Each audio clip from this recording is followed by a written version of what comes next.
Hello and welcome to the latest episode of Hey, Not the Face with your host John Nash and your producer me, Steffi Haynes. And today we're going to be talking about unions, specifically why they have not happened in MMA and why they are unlikely to. John, how the hell are you? Very good. I'm a little cold. California, LA, we got down to like 50 degrees tonight. Kind of cold. Holy crap. What? Yeah, it's unacceptable. Very much unacceptable.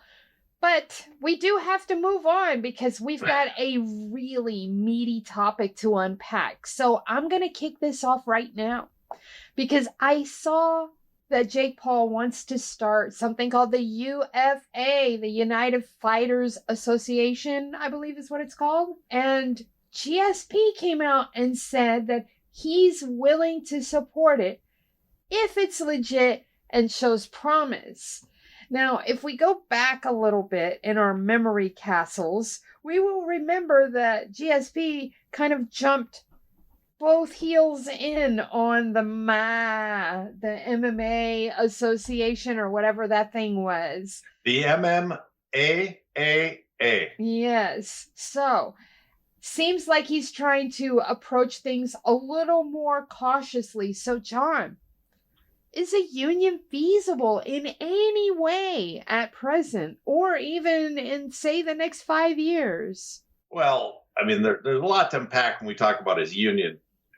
Is a union possible in MMA? I mean, personally, if you've listened to me on stuff, I view a union as very unlikely. But other people, that is what they're arguing for. They think a union is the answer to MMA's problems. So I guess that's the question we should look at this week. How hard is it to make a union? What does it take to make a union? And then I guess some of my cautionary tales about why I think a union is unlikely in MMA. I should note, though, as people follow me on Twitter know or see me on If the Shoes Fit, I am incredibly pro-union. I'm a labor guy. But that's awesome, and that's what we need. Don't you think? I think so. I think a lot of our problems we have with the workforce in America is because of the weakening of the union movement in America. But that's, we can go off on all that. I could spend hours on that subject, but we are here focused on MMA today, so. Well, let's get down to the nuts and bolts of it. What is a union? Well, the simple answer is a labor union is a group of employees who join together or act collectively to advance common interests, such as things as wages and benefits and work schedules and other employment terms and conditions. When they join together and act collectively, they are represented by a union, which gives them a voice to negotiate with their employer. But we also hear association. What's the difference in a union and an association? Well, an association, first of all, I'd say a union is an organization of workers who act jointly to negotiate benefits, I said, rights at their workplace. They operate in a workplace. An association is a nonprofit organization that promotes a profession by maintaining standards and advocating its interest. Because an association is not granted any exemptions by the National Labor Relations Act, because that is only for employees. Employees, or you have to be an employee to be in a union. Because they're not granted those, they can't do stuff that is violations of the Sherman Act. They can't collude. In other words, act together for pay. So they can't strike or collectively bargain. So that's the difference between those two. Do fighters even want a union, or do they want an association? What should they want?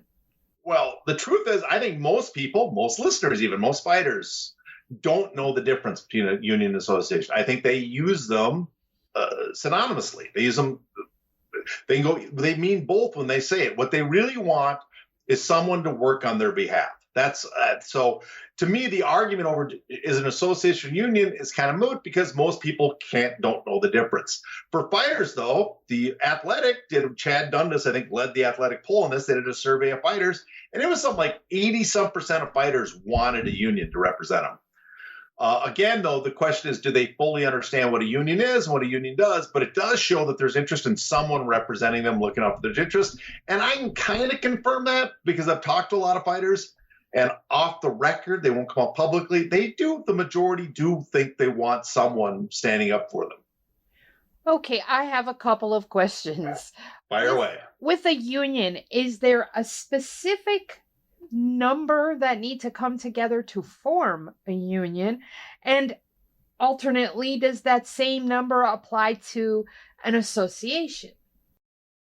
No, well, first of all, let's go association. Any group that gets together can work to be an association. No, there's like no barrier for entry. There must be no barrier. There's no real barrier to entry. You get together and you create. There's obviously there's certain regulation stuff, but generally just any group of people working together can work as an association to promote their business. The doctors have an association. The lawyers, the American Bar Association, they work together. The American Bar Association doesn't represent lawyers in a workplace at certain firms. They cover all the lawyers. It's an association working to promote the profession. For workers, it's a workplace. You have to organize at that workplace. And technically, there's no minimum. You could be two employees of a company. That's what I was going for. And you could have a union, but there's a lot of exemptions and state regulation stuff about the minimum size. And generally, when it's that small, it's a family business. But after a certain point, the number of workers get together, they can form a union. Okay. All right. Can fighters form a union if they're independent contractors, though? I don't quite understand that part. Well, the part is that the National Labor Relations Act only applies to workers. So workers get the certain protections as an employee. If you're an employee, you get these certain benefits, such as you get protections from minimum wage for employees. You get Occupational Safety and Health Act applies to you mostly. The health care under the Affordable Care Act, your employee, if he has enough workers, has to grant you health care. You got matching Social Security payments from your employer.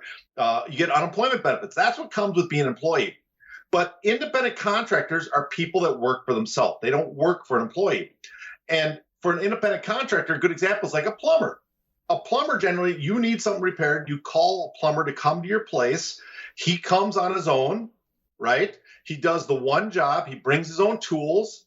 You do not tell him how to do the job. You might tell him what the problem is. I have backed up, and he comes, does the job how he sees fit, then he leaves. That's an independent contractor. But employee, if you owned a hotel and you had a plumber that worked for you, he would show up every day, and if it was a massive hotel, he might work on all the different plumbing issues that you have, but in your hotel day after day. You would dictate where he works, what part of the building he works on, when he shows up, his hours. You'd pay him hourly. You wouldn't pay him on a contractual basis. So that would make him an employee of you, the hotel owner, even though he's doing the same job as that independent contractor. I have a question. Fire away. Go ahead. Gig workers. Tell me the difference, because sort of gives me gig worker vibes too. I know that there's like many facets here, but I seem to recall a bill that was going through in California that everybody was fighting. I believe they were trying to overturn a bill that said that the Uber drivers and the Lyft drivers, it was going to be beneficial to them, and Newsom sort of overturned it and it didn't get to pass. Can you explain a little bit about that and about gig workers and if they are somehow comparable to a fighter? I'm just curious for myself. I think fighters are very similar to gig workers in many ways, especially UFC fighters. But you're thinking about, originally it was AB 5 was the bill passed, and then Proposition 22 was passed to carve out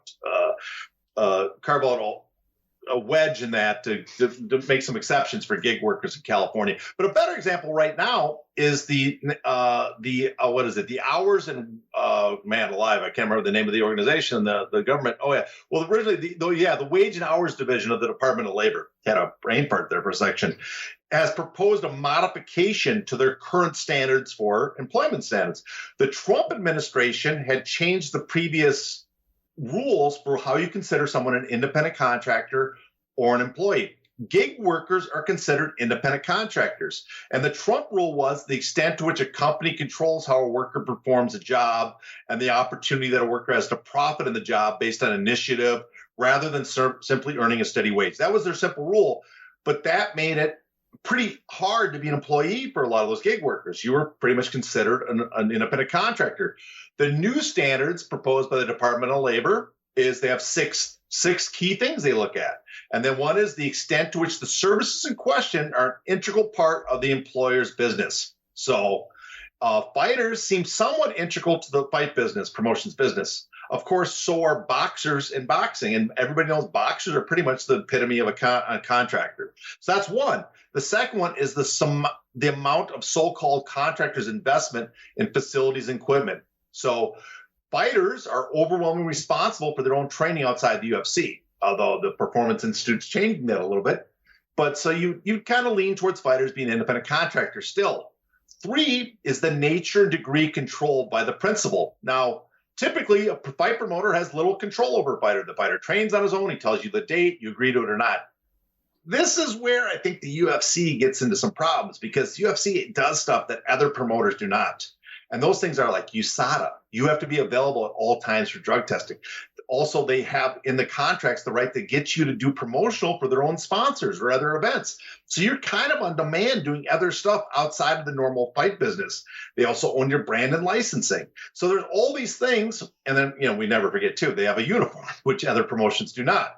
So they have a lot of more control over their fighters than other promoters. And this is where I think there's the argument to make that UFC fighters, not other MMA fighters, not boxers, no other UFC fighters might be considered employees and not independent contractors. The last two, to finish the list, is opportunity for profit and loss. For other promotions, it's probably more because, if you remember for the antitrust lawsuit, the UFC has a tiered payment system. Their payments are kind of dictated ahead of time. So there's not a lot of negotiating there.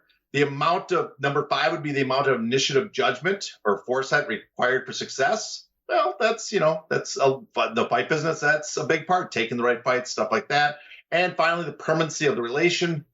Well, the UFC is probably less this way because they got rid of those perpetual agreements that they had before. So this is probably helps the argument they're more independent contractors, but there still is a much longer relationship with the UFC than typically with other promoters. The part about the control of the sponsors, that right there just seems so wrong. Yeah, that's the big question mark. When you make an argument the UFC are employees, you're saying the UFC has extra control. I do not think you can make it just based on their fight bout agreement because we've seen boxers for years have had these contracts, have always been considered independent contractors. What makes the UFC different is the UFC has the control over the sponsorship, the uniforms. The UFC also dictates that fighters have to, when part of the agreement is you have to go promote for the UFC if they ask you to. You have to show up for promotional effect. Fighters have to show up for events besides their fight to promote the UFC, the brand, or promote a sponsorship or whatever. That's extra work. That's on top of it. And on top of that, USADA, the fighters have to be available at all times if called on to do a drug test. Let me ask you this, if this doesn't set off an alarm bell. The UFC kept going to Paulo Costa really early in the morning, 5 a.m., whatever, and they did it even on a fight day. And Dana White came out and said, that shit's never going to happen again. Doesn't that sound odd? Aren't they supposed to be impartial, even though, oh my God, the UFC is paying the people that monitor their guys and gals for drugs? That sentence doesn't even sit right. But further, to have him come out and say that won't happen again, as though he could change the way USADA does their job, I don't understand. Well, yeah, it's because USADA and UFC have a contract. Exactly. They have the semblance of it's an independent body doing the drug testing for the UFC. And they kind of are, but at the same time, they're not because they've carved out exemptions. And some of the exemptions we are not aware of because that contract wasn't made public. It's supposed to be Switzerland. And Dana came right out and said it won't happen again. Like he can go over there and change Switzerland. Yeah, that is the problem is the UFC presents themselves as an impartial body, like a league. The NFL is not the teams. The NFL is the league. But you're dealing with, this is the owner. This is the Yankees or the Cowboys dealing with their players. And, of course, their players don't have a collective bargaining agreement. So it's a little one-sided. Can fighters even form a union if they're independent contractors? Well, if they're independent contractors, they can't. And so that's the big question. Are they independent contractors or are they employees? If they're independent contractors, then they do not get any of the protections of the NLRA, the National Labor Relations Act. And so that if they try to organize collectively, it's collusion if they work together like on a strike or something. Wait, back up. For those out there that might not know, what is collusion? Collusion is whenever usually an economic business term. It's under the Sherman Act. It's when people work together to give themselves a financial advantage. So if like two businesses get together and decide like we are not going to pay our workers as much, and we're the only two people employing workers, and we're going to sit together, we're going to work together to keep the paid lower. That's collusion. You can't work together to push down wages, or you can't work together to push down the cost of a commodity that you're buying. So that's collusion. So the fighters, if they're independent contractors, can't work together that way and do strikes or collectively work together, because that would be collusion. If you all go together and say we are not going to fight unless we get this minimum amount of money, well, if you're independent contractors, technically that's collusion. You can't make that demand. That's what, if you're an association, you couldn't make that demand either. That's the problem with the association. But are they employees? Right now, the status dictated by the UFC is that they're independent contractors. Who determines that is either the National Labor Review Board or the IRS. That's the two people. So either the IRS would say, no, under our standard, they're employees, or the NLRB. And that's what Project Spearhead tried to do. Leslie Smith and Lucas Middlebrook. They tried to they sent a complaint to the NLRB that the UFC had reprised against her, because you cannot reprise against employees for doing labor actions, but you can against independent contractors. They get none of those protections, as I said. So they sent an allegation to the NLRB to look at. Their plan was that if the NLRB would then rule that she's an employee, they didn't, and there's a lot of evidence. I mean, there's a lot of evidence that the Trump administration that they put in there, people in there are what kicked that can down the road that got the case thrown out. The other plan of Project Spirit was to get all the fighters to sign authorization cards. I'm sure we'll talk about that in a bit, how you form a union, but get them to sign these cards and basically force the NLRB to make a decision. Are they employees or are they independent contractors? And it never got far enough to make that decision. How do you actually go about making a union? Okay, well, the first thing, if you are employees, if you're an employee, and the union process might determine if you're an employee, because it might force the NLRB to take a look at you. If you're an employee, then the first thing is that you have to start organizing. And usually you have to build a committee. It's not as simple as like, oh, we all got to get together and make a union. There are steps, and you got to remember that the businesses today are a much better advantage. Businesses actively work to prevent unions at their place of business. Employers work against unions, and we have watered down laws, and we have no penalties for often businesses for taking reprisals on workers that make it very difficult and very scary for a lot of workers to organize. So the first thing is you usually have to put together some sort of committee, a group of people that are going to work on organizing the other workers. Then step one would be you'd have to get workers to sign up. You sign union authorization cards. This is what Project Spirit was trying to do. You've got to get workers to sign it. And if you can get 30% of the workforce to sign them, then that can be submitted to the NLRB. Step two would be for the National Labor Review Board to come in and determine if you got those 30%, let's say you got the 30%, the NLRB would come in and determine who is eligible to vote in a union election. And then it would oversee the election. And then that election would be all the workers that are eligible would vote. If 50% vote, 50% plus one person vote, then the union wins. If the union wins, the employer must recognize and bargain with the union. Of course, that's the way it should be. But of course, many employers will contest the election. So it might be a while before they ever get around to actually negotiating or bargaining with that union. Step three, then the final step would be you have a union representing the bargaining unit, which is the employers, and they're there to negotiate and finally sign a collective bargaining agreement contract with the employer. Wow. Okay. So the thing that's going on with Starbucks right now, I saw that one Starbucks in New York, in upstate New York. They received something from the NLRB and they were supposed to do some work with the workers or something along those lines, and they patently refused. So that is what you're talking about, where that they don't have enough incentive to be worried about penalties. There's no penalties. There was something called the PRO Act, a pro-union act that was they were attempt to pass. It was a bill that proposed, didn't have enough support because we have a 50% Democrat and 50% Republicans. Republicans, as a rule, generally oppose unions. Democrats do not 100% support them. So some of the penalties, though, the tax penalties, not tax penalty, but the penalties that were considered tax revenue, was put into the reconciliation bill, but then it was taken out when they watered it down. So we lost these penalties that would make it easier for people to form a union, because certain things that the workers couldn't do. They couldn't, if the employers couldn't do it. The employers, they can force workers to sit through these mandatory meetings telling about the evils of unions.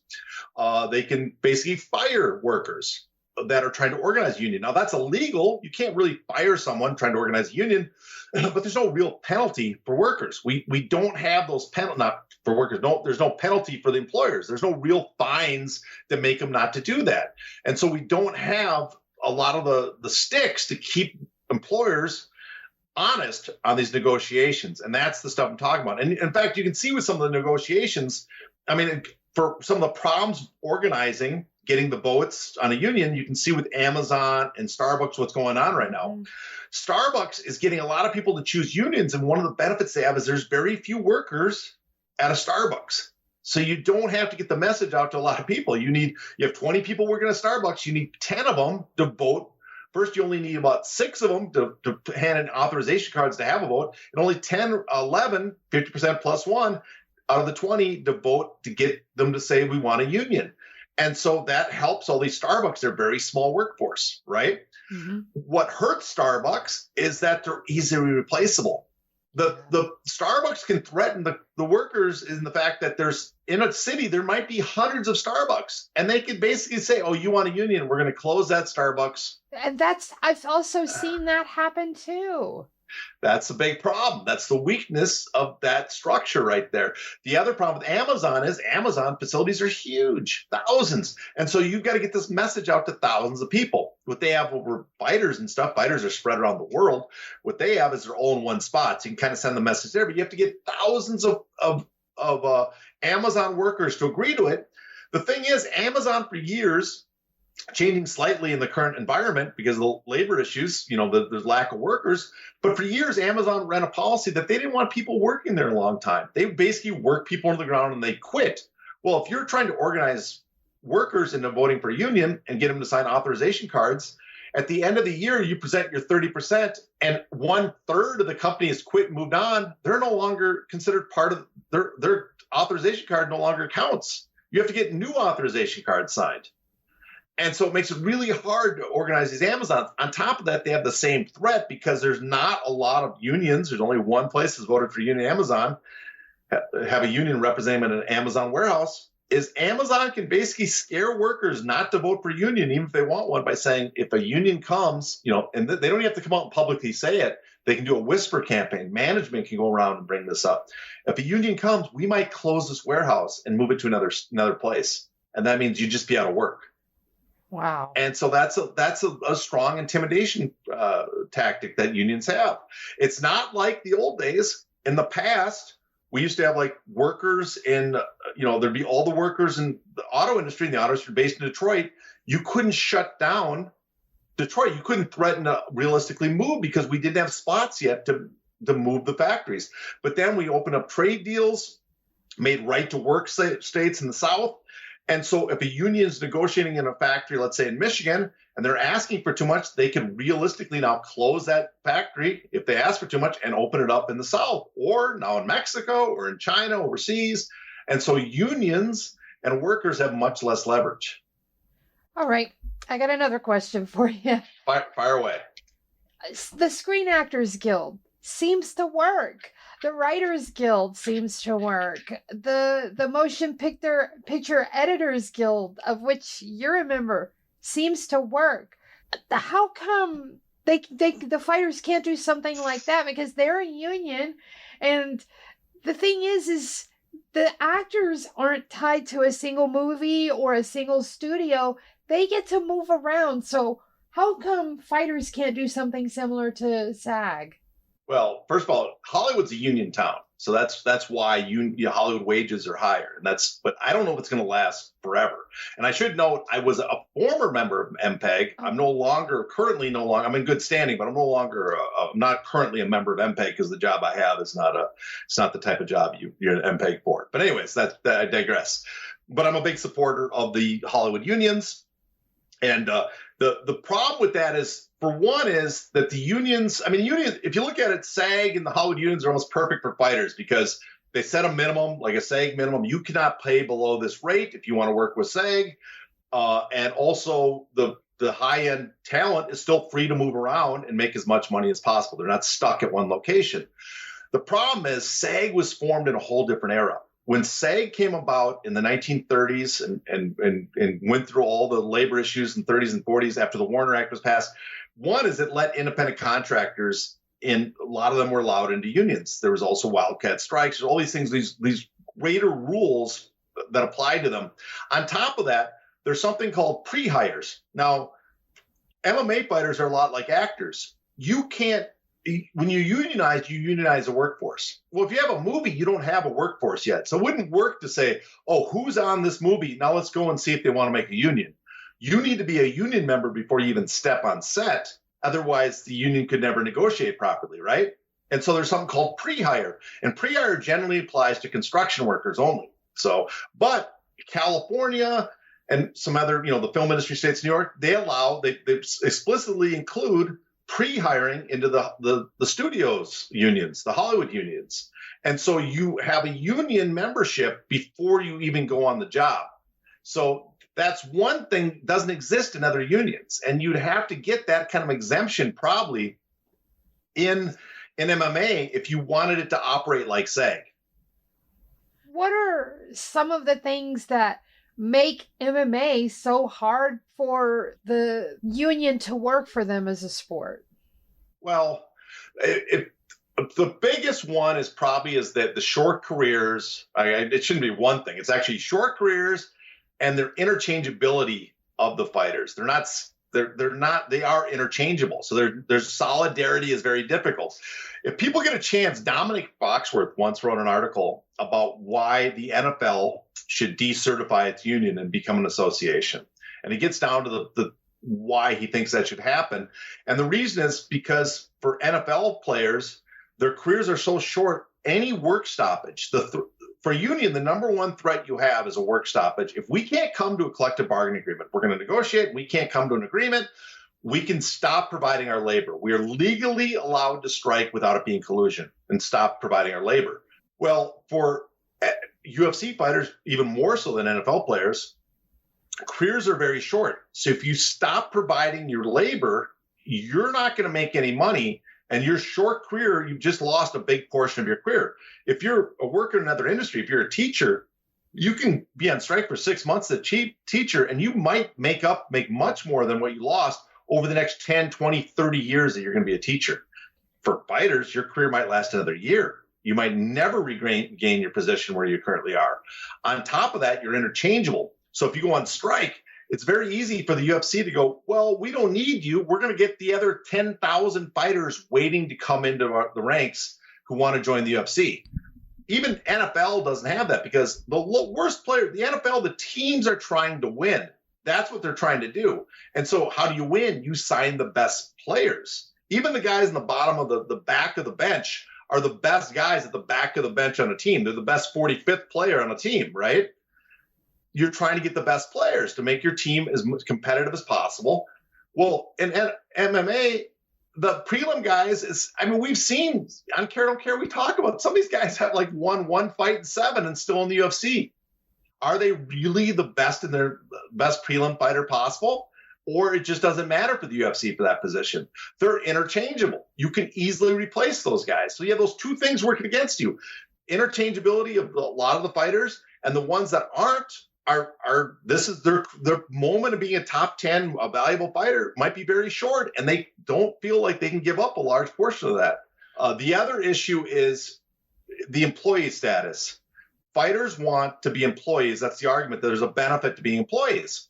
But for UFC fighters, if you became employees, I guess the question is, what are the benefits? Because an employee gets healthcare, which would be great for fighters. But employee healthcare is based on how long you work. You have to work at least 30 hours a week, like 120 days of the year, to be eligible for that healthcare, right?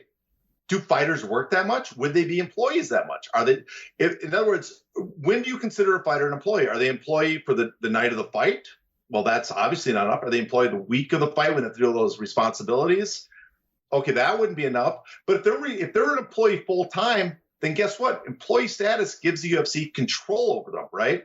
And if they have control over them, that means not only do they pay them to be just for their fight, but they might require them to do stuff like show up at UFC gyms and work there.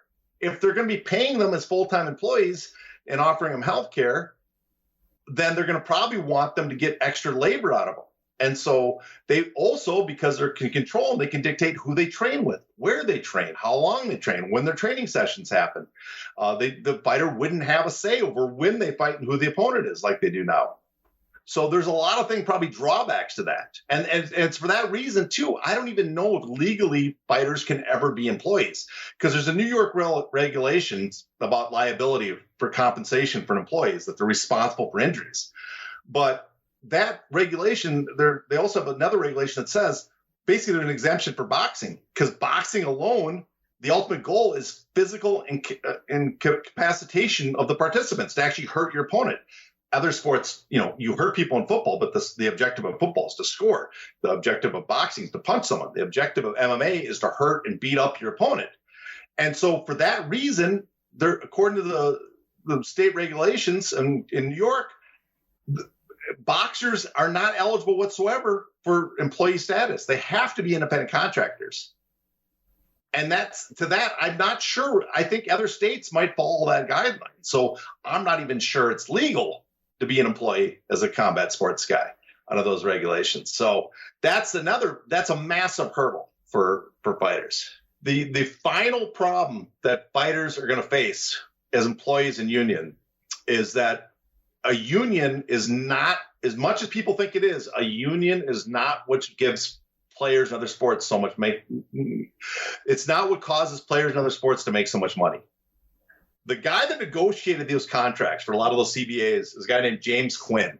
And James Quinn talks about it. He has a book out called Don't Be Afraid to Win, where he talks about the number one reason players make more is not the union, it's free agency, it's competition. And so fighters could be employees and make a union in the UFC. They're not going to be able, just by having a union, demand like the same 50% wage share that players in other sports do. They get that 50% wage share solely because the competition of free agency drove up the wages, and the owners are like, we would like an agreement with you to keep it at 50%. Otherwise, if we had go back to free agency, because all the leagues are actually technically all the leagues are technically in violation of the Sherman Act. They're doing antitrust violations by their actions, working together, having salary caps, drafts, all that stuff's a violation of the Sherman Act. They need the players in a union to give an exemption from antitrust. So the creating the union alone does not make your wage share skyrocket. We always talk about wage share. If you look at the Major League Baseball, they had a union for years, and their wage share was going down in the early 70s. It was down to like 17% in 1972. Then Curt Flood and the other players got involved, and Marvin Miller, and they got the reserve clause thrown out, and wages skyrocketed. That's when they started going up higher and higher. The same with the NBA and the ABA. It's league after league. It's competition that drove up wages. And we see it now with Major League Soccer. Major League Soccer is a union. Major League Soccer is dealing with a league that's the league works as one entity, kind of like the UFC. It's a single entity monopoly in this case. Their wage share is very small. They're not getting a large percentage of the wages. They're getting like 25%, basically like UFC fighters in that ballpark. With the UFC, you're dealing with a single entity monopoly. So even if you created a union and you're negotiating with just the one party. And on top of just negotiating with them the one party, which means lower wages because there's no competition, you're also, by having a union and signing a CBA with them, you are granting them you'd be granting them an antitrust exemption, and which means that the stuff that you couldn't punish them, you can't use antitrust lawsuits against them to punish them for their behavior, because you're now giving them that exemption, because it's not like the other leagues where there's multiple team owners and they have a cartel and they need that cartel to operate together. It's a single entity, so they don't need the other teams. I'm having a hard time here. Is there any reason they should try to form a union? It sounds terrible. I know. And that's the sad truth. I think MMA and boxing is a specific industry where a union doesn't help. But that doesn't mean I think it's a bad idea. I think it was really good what Leslie Smith did and Lucas Middlebrook. If you talk to the MMA guys, the guys that are doing the antitrust lawsuit, trying to get the Ali Act passed, trying to get an association, they get in arguments with Lucas Middlebrook and all the other union supporters all the time on Twitter. I have the opposite view. I think it's good to try to fight for employee status. I think it's good to try to do the union stuff, because at the very least, even though I don't think a union would help you in the end, at very least, the argument that you're an employee might force the UFC to back off on some of the actions they're taking that are more likely to make fighters considered employees. So the more you contest that, and the more likely it looks like they might be ruled employees, the more likely the UFC is maybe to back off on some of the provisions they have in their contract, some of the stuff they do that treats fighters like employees and make them much more independent contractors. Unions, associations, is one more likely to work than the other? Well, I think an association is the more likely choice, for the simple fact is you don't have to have solidarity with all the fighters. Okay. Because as we said, the interchangeability of fighters, especially those at the bottom who they don't have ranking, they're really replaceable, makes it very hard to get enough fighters to work in solidarity. If you have an association, you don't need as many. And although an association can't collectively bargain, is what most people want, but an association can do other things. They can promote stuff, laws, regulations. They can conduct lawsuits. An association has standing, so you can file lawsuits. Now, we always argue like, oh my God, I can't believe how Nate Diaz was in this contract. He should have challenged it. Well, maybe there's other fighters in these situations that seem so unfair, and it seems very obvious that the contract's illegal, but they don't have the resources to challenge the promoter. But an association can do the lawsuit on their behalf. They can pool the resources so one fighter is not responsible for the whole lawsuit. They can also collectively go lobby for bills like the Ali Act. They can try to get that passed. I mean, a few fighters showing up in Washington ain't going to do much. But if you had, not all the fighters, but if you had, let's say, 10, 20, 30 of the top UFC fighters showing up and lobbying for it and promoting it and showing up with members of elected officials to help them with their elections, they might support it. That might be the momentum you need to get something like that passed. So that's easier than going through the whole process of you're going to get everybody to stand together in solidarity and not fight, which is never going to happen. If you've spoken to we've seen on Twitter, there's more than enough fighters that are willing to jump over the other fighters to get a spot. And, and for the UFC, it's not like other sports. If 50% of the NFL doesn't show up, you can't hold games on Sunday. If the UFC is going to hold an event, they're only going to hold one every week max. You only need 20 fighters. If you can't find those 20 fighters in the UFC, you can find them anywhere, because there's no rules. There's no minimum entry to be a fighter in the UFC. They can declare anybody a UFC fighter and fill up their roster. So it's very hard to have a work stoppage that's ever going to work with them. So there's that. But for an association, you could work together to lobby. I think the lawsuits might be one of the best things you can do, is you can work together to file lawsuits. You just can't collectively bargain and can't conduct strikes. I saw this article from Stephen Morocco today. Okay. And he was talking about an interview that Jake Paul did on his brother's show, Impulsive. And he was saying that he was, and I quote, "We're going to raise $50 million, and the fighters who are fighting check to check, we will fund them." Oh, wait, stop right there. You don't have to go any further. Uh-oh. Yeah, that's, right there should your alarm, my spider sense going off. That's nonsense. Tell me, can you unpack this for me? Because I was reading this and I was wondering if maybe I was having the wrong reaction, but I was very incredulous when I read that particular part. Well, I can't tell what Jake Paul's real motivations are, if he's sincere or not. He might be very well sincere, and hats off to him if he really wants to help fighters. But one thing, he's going to start a United Fighters Association. It's going to be a union, right? So there's employees, but it's going to cover not just UFC fighters, all MMA fighters. Okay, well, that's not how a union works. First, we just talked about here, all fighters are not going to be considered employees. And you unionize a place of work. We don't have sectorial bargaining in the United States. You can't do an entire industry. And on top of it, you have boxers. We already know boxers are not employees. In fact, that we know also there's regulation that covers boxing that says they cannot be an employee. They have to be an independent contractor.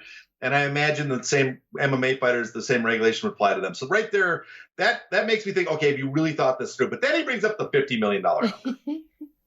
And he's going to raise $50 million to pay the bottom tier fighters so they don't, because who can hold out, so they can hold out with the rest of them. As we just mentioned earlier, they're completely replaceable. So you're going to burn through your money paying the guys that the UFC can just pull people off the regionals and no one will miss. I mean, I'm not trying to be mean to those fighters. That's the truth. They are not the people that draw traffic. They are in the UFC solely at the leisure of the UFC. As we talk, and week after week, we bring on some care, don't care. We're amazed at some of the people that are in the UFC. So they are not paying them to not fight is not going to stop the UFC from holding shows. And on top of that, you're going to raise $50 million to pay fighters not to fight. Who's going to give them the money and knowing that they will never get that money back? Who's going to do this incredible act of charity? I just find it really unbelievable. But not only because it wouldn't work, but who's going to do that? Oh my goodness. The voice of reason, John Nash, folks. Yeah, well, also, sorry. The voice of reason is a sobering voice, because now I'm looking at this and I'm thinking there is no way they're ever going to be a union, and it's highly unlikely they're even going to get to association point, at least in that 5-year time frame that I initially asked you about. Yeah, I mean, we've had associations, because all it does is people get together and have associations. But you mean an effective association, exactly. One that's a large enough association that's actually enacting change. So yeah, that's it. That's the big hurdle. And the other thing too is, for the people that want a union, to me, it'd be easier to make the association first, and then, I mean, again, because of all the reasons of a single entity monopoly and stuff. But if you really wanted a union in UFC, which I actually don't think this would be positive. But one thing you could do is you could agree to sign a CBA with the UFC if they granted you union status. In other words, you make us a union, we'll become a CBA, and that'll give you antitrust immunity. So you can trade off the antitrust case if the UFC feels they need protection from it. But right now, that's the only thing so far that's done anything, the antitrust case. It's the reason we know what the wage share is, because of disclosure. It's the reason Francis Ngannou and Paulo Costa are at the end of their fight, their contracts. Yeah, and I see Paulo Costa is really going to examine free agency. He's tweeting every single day about his miserable contract. Yeah, so you'd be giving up the one thing that's done anything so far by doing that. And I don't know what they would exchange in exchange for what. I don't know what the negotiation would be, but I'm just showing that's an example of what could be done. But I guess the next step, we'll talk in the future, I guess the other option for fighters is the Ali Act. And we'll have to, I guess our next episode, that's probably what we'll cover. And that's going to wrap up the show. So John, what have you got going on? Because I know that you dropped a show money in between the time we recorded last episode to this one. And maybe there might be an article coming out. I'm not sure. Tell us what you got. We did a show money a little while ago, right after the last episode came out. We are planning the 50th show money. I don't know when. As you know, show money is not a regular feature. It does not come out on a regular schedule, and who knows when the next one will be, but it'll be the 50th. So we're hoping to do something special when it finally comes out. I might be doing If the Shoes Fits this Tuesday. I didn't think I was planning on it, but I might be stepping in for someone. We will see, so tune in. Article-wise, I have stuff I'd like to write, but I have a very busy schedule at work the next couple of weeks, so I doubt I'll have anything written. After that, I might have some time. And then on top of that, I am still working on a book with Jacob Davitz, which we are hoping to have out sometime next year. I don't want to be J.R. Martin and overpromise. Good reference there. George R. R. Martin. I said J.R. Tolkien. George R. R. Martin. Yeah. Sorry. That's all right. We crisscrossed our fantasy novels, but it is okay. On that fine note, we are going to wrap. You can find John on Twitter at HeyNotTheFace. So check him out there, give him a follow, and until next time, please stay safe. It's not in the face! Thank you.